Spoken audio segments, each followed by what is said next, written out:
கடலூரில் லாரன்ஸ் சாலை சிக்னல் அருகே விளம்பர பேனர் விழுந்ததில் வாகன ஓட்டி ஒருவருக்கு காயம் ஏற்பட்டது. இதுகுறித்து கூடுதல் விவரங்களோடு இணைகிறார் எமது செய்தியாளர் லெஸ்ஸி ராஜா. வணக்கம் லெஸ்ஸி ராஜா, உங்களிடம் இருக்கும் தகவல்களை பகிர்ந்து கொள்ளுங்கள். கடலூர் அண்ணா மேம்பாலம் அருகே உள்ள போக்குவரத்து சிக்னலில் கட்டப்பட்டிருந்த விளம்பர பலகை கைண்டு சாலையில் இருந்தது. இதில் 2 சக்கர வாகனத்தில் சென்று கொண்டவர் மீது விழுந்தது.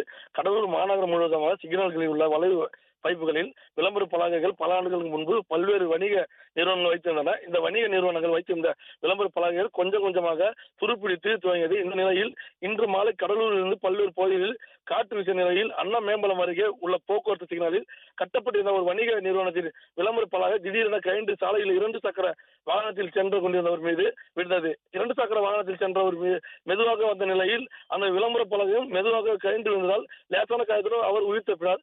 இவர் கடலூர் அரசு மருத்துவமனை புலனாக அவர் சிகிச்சை பெற்று வீடு திரும்பினார்.